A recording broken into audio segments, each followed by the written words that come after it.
जय माता दी, जय माँ शीतला देवी। कैसे हैं आप सब। हमारी ऊर्जा को अगर कोई वस्तु, कोई इंसान, कोई प्राणी अगर ख़त्म कर रहा है तो कैसे मालूम पड़ेगा। हाँ जी, वस्तु पे भी लागू होता है, इंसानों पे भी लागू होता है, जानवरों पे भी लागू होता है। ये चीज़ हर किसी चीज़ पर लागू होती है कि अगर कोई चीज़ आपके घर में पड़ी है, वो आपकी पूरी पॉजिटिव ऊर्जा को ख़त्म कर लेती है, तो कैसे मालूम पड़ेगा। दूसरी चीज़, आपके घर में नेगेटिव एनर्जी है, अगर उसने स्थान ले लिया है तो वो भी आपकी पूरी ऊर्जा को ख़त्म कर देगी। जैसे ही आप जाप करके उठोगे, आप जाप कर रहे थे तो बहुत अच्छा फील हो रहा था, सुकून लग रहा था, ठंडक लग रही थी। जैसे ही आपने जाप करके अपना आसन छोड़ा, अपने काम में लगे, आधा एक घंटे बाद आप बीमार पड़ गए। ये होता है, आपके घर में रखी हुई वस्तु में एनर्जी नेगेटिव है। दूसरी चीज़, जब मैंने मेडिटेशन कराया बहुत लोगों को 1 to 1, जब हीलिंग ली वीडियो सेशन पे, जैसे लोग कहते हैं हमें हील कर दो, हमारे चक्र अलाइन हो जाएंगे ताकि हम बाकी के काम कर सकें, तो उन्होंने खुद देखा ये चीज़ कि उनके घर के मंदिर में रखा हुआ श्री यंत्र या उनके घर में रखा हुआ मंदिर में किसी भी प्रकार का कोई नारियल है जिसके अंदर कोई नेगेटिव एनर्जी वास कर रही है। ये मैंने खुद उनको दिखाया, क्योंकि मैं चाहती थी कि आप खुद अपनी आंखों से देखें और आपको मालूम पड़े कि उस यंत्र के साथ साथ कुछ नेगेटिव एनर्जी है। अब मैंने उनको पूछा कि ये यंत्र आपने कब से लाया, कहाँ से लाया, तो उन्होंने कहा कि मेरी मम्मी जो सासू माँ है उन्होंने मुझे दिया था। अब वो यंत्र उन्होंने स्थापित कर दिया था मंदिर में, और जब से उन्होंने वो यंत्र स्थापित किया था तब से उनके घर में कर्जे बढ़ गए थे। 21 से 25 लाख का कर्जा उनका चालू हो गया था आने वाले 2 से ढाई साल में। जब 2.5 साल के बाद उनको मेरा नंबर मिला, जब से वो मेरे साथ जुड़ी हुई हैं, तब जा कर के उनका अभी 19 लाख का पूरा कर्जा ख़त्म हो चुका है विथिन 1 ईयर। 1 साल में उनका पूरा 19 लाख रुपया कर्जा ख़त्म हो गया। अब करना क्या है, उसको हटाना पड़ता है, उसको घर से निकालना पड़ता है। तो इसी प्रकार से जब आपका एनर्जी कोई इंसान खा रहा होता है, कोई भी पड़ोसी, दोस्त, आपके पति पत्नी, बच्चे, या आपके घर में डॉगी है, या आपके घर में बिल्ली है, या कोई भी XYZ कोई भी है, क्योंकि जब नेगेटिव एनर्जी इंसानों को नहीं छोड़ती है तो वो जानवरों को भी नहीं छोड़ती है।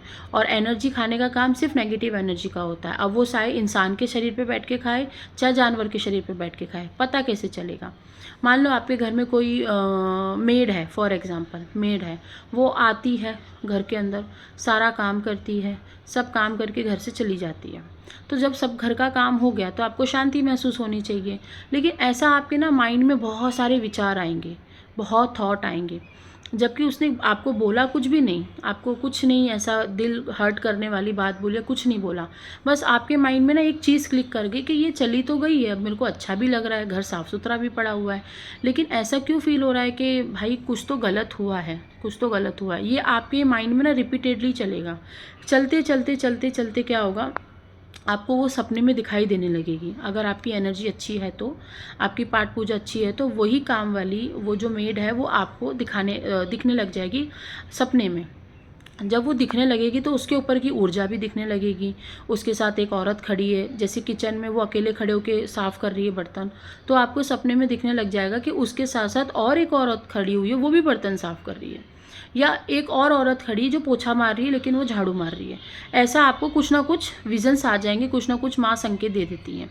तो आपको ये चीज़ की तह तक जाना है। आप उसको बोलोगे ठीक है आप 10 दिन मत आओ, 10 दिन के लिए मैं बाहर जा रही हूँ, और 10 दिन आप देखोगे कि आपके घर में वो नहीं आ रही, तो आपको बहुत फ्रेश फील हो रहा है।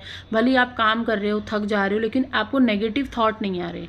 लेकिन वो आपके घर में आ रही थी तो आपको नेगेटिव थॉट आ रहे थे, आपकी एनर्जी सोक हो रही थी, आपको एग्जॉस्ट फील होता था, नहीं भी काम कर रहे थे तो भी ऐसा लगता था कि कितना काम कर लिया, थकावट लगती थी, और बहुत ज़्यादा बीमार भी रहने लग गए थे आप। तो ये सारी चीज़ें क्या होती हैं, आपकी ऊर्जा को अवशोषित किया जाता है। आपको कोई गाली बक रहा है, आपके सामने कोई झगड़ा कर रहा है, आपको कोई बुरा भला बोल रहा है, तो आपकी जो भी एनर्जीज़ है ना, आपकी जो पॉजिटिव एनर्जी है ना, वो आपकी पूरी एनर्जी को ठक करके खींच लेता है मैग्नेट की तरह। ठीक है। और हम एक तरीके से मैं बोलूँ आपको, जो पॉजिटिव ऊर्जा में चल रहे होते हैं वो एक तरीके से वीक होते हैं। ठीक है, जब तक उनको गुरु नहीं मिलता तो वो वीक होते हैं। तो वीक होते तो अपनी ऊर्जा को जाने देते हैं, वो कंट्रोल नहीं कर पाते अपने आप को। इसलिए मैं हमेशा कहती हूँ कि इमोशनल होना छोड़ दो। जहाँ पे इमोशनल होना चाहिए वहाँ तो होते नहीं हो तुम लोग। तो इमोशनल वहाँ होना चाहिए जहाँ पे ज़रूरत है, जहाँ पे दान पुण्य का काम है, धर्म का कर्म का काम है, आत्मा की मोक्ष का काम है, वो सब में। लेकिन आप वीक कहाँ हो रहे हो, जो आपको बुरा भला बोल रहा है। तो ऐसे में जब हम किसी इंसान के बारे में ज़्यादा सोचते हैं तब हमारी ऊर्जा ख़त्म हो जाती है। हम किसी को गाली देते हैं, श्राप देते हैं, या हम बुरा भला सोचते हैं, बुरा भला बोलते हैं, या उसके बारे में ऐसा सोचते हैं, अरे नहीं नहीं उसकी तो देखो कितनी वाहवाही है, और हम लोग डाउन हैं, उससे भी हमारी एनर्जी कम हो जाती है। कोई इंसान हमसे नज़र से नज़र मिला रहा है और उसको देखने के बाद फिर आपको ऐसा लग रहा है शी, ऐसा मतलब अंदर से फील आ रहा है कि शी क्या था, तो वो आपकी ऊर्जा अवशोषित कर रहा है। देखो, चेक करो, कहीं ना कहीं वो तांत्रिक क्रियाओं में होगा, कहीं ना कहीं उसके ऊपर नेगेटिव एनर्जी होगी, या कहीं ना कहीं उसके ऊपर श्राप या पाप या कुछ ना कुछ ऐसा लगा होगा, तभी जाके आपको ऐसा महसूस हो रहा है। अगर किसी से हाथ मिलाने के बाद आपका हाथ जो है ऐसा मन में इच्छा हो कि धो लो, वॉश कर लो अपने हाथ को, या आपने किसी से कोई सामान लिया और मन में आया कि वो सामान को घर से फेंकना है, निकालना है, वो सामान घर में नहीं रखना है, तो ये सारा कुछ आपके थॉट में नहीं चलता, ये सब कुछ आपको बताया जाता है कि आप उस चीज़ को निकालो, क्योंकि वो कहीं ना कहीं आपकी पॉजिटिव ऊर्जा को ग्रहण कर रही हैं। और जब पॉजिटिव ऊर्जा किसी वस्तु में, किसी इंसान में चली जाती है ना, तो आप खाली हो जाते हो, फिर आप बीमार होने लग जाओगे, पैनिक अटैक्स आएंगे, बॉडी पेन होगा, शिवरिंग होगी, आपके चक्र जो भी अलाइन किए हुए थे सारे डिस्टर्ब हो जाएंगे भी, और आपको ये सारे काम धंधे में रुकावट आने लगेगी, आपको काम करने का मन नहीं करेगा, नींद कंप्लीट भी हो जाएगी तो भी ऐसा लगेगा सोते रहो, टीवी देखते रहो, टीवी में कुछ मन नहीं करेगा, लड़ाई करोगे, झगड़े करोगे, खाना पीना कम हो जाएगा, ज़्यादा भी हो सकता है। तो ऐसी अनबैलेंस लाइफ आपकी चलने लगती है, ठीक है। जहाँ पे आप लाखों में खेल रहे थे वहाँ पे आप एक एक रुपए के मोहताज हो जाओगे, तो ये सारी चीज़ें होने लगती हैं। तो हमेशा इस चीज़ का ध्यान रखो कि हमारी शक्तियों को खींचने के लिए पूरे ब्रह्मांड की ऊर्जा जो नेगेटिव है वो सारी की सारी काम पे, ड्यूटी पे लगा दी जाती है।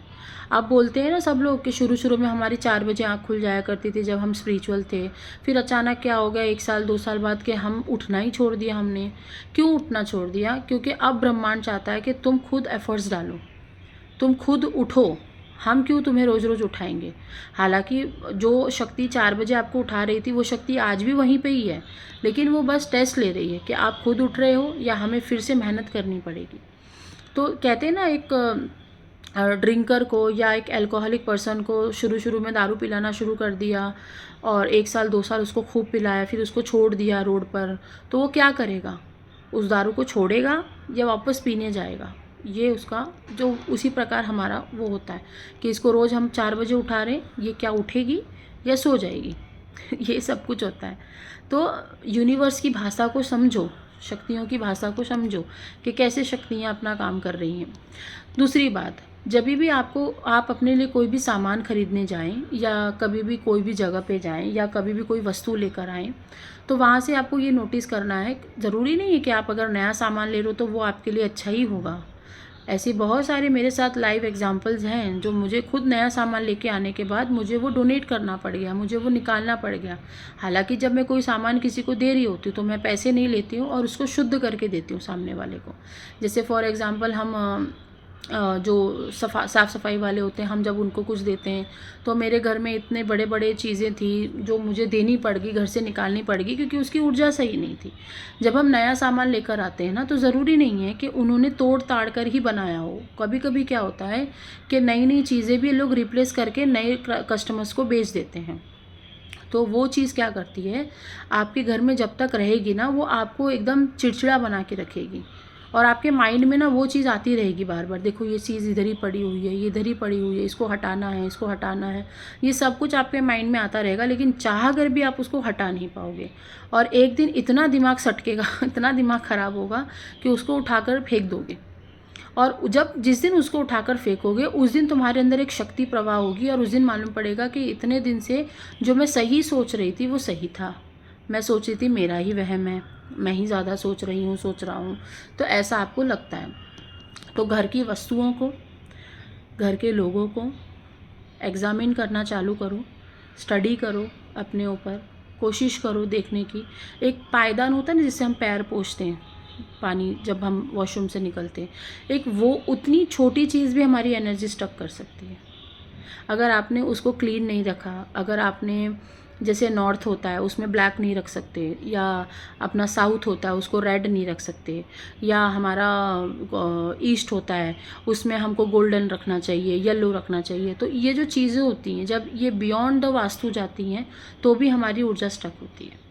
तो इसीलिए ये सब चीज़ों पे काम करना ज़रूरी है। अब आप बोलोगे इतना कौन काम करेगा, तो मत करो, आप सीधा कूद पड़ो संन्यास में, ख़त्म करो। क्योंकि ये सारी चीज़ें तो बिगनर को तो फॉलो करनी ही करनी है। जब आप एक हायर लेवल पे चले जाते हो, आपका स्टेज क्रॉस हो जाता है, तो ये सब चीज़ों की ज़रूरत नहीं पड़ती है। ये सब चीज़ें फिर आप लोगों को बताने के लिए सीख रहे होते हो, लोगों के लिए सीख रहे होते हो, लोगों के घर में रोशनी हो इसलिए सीख रहे होते हो या बता रहे होते हो। लेकिन एज अ बिगनर अगर ये चीज़ें आपको तकलीफ़ दे रही हैं, आपकी एनर्जी कोई सोक कर रहा है, तो उस पर एक्शन लो। टिल देन बाय, नमस्ते, जय माता।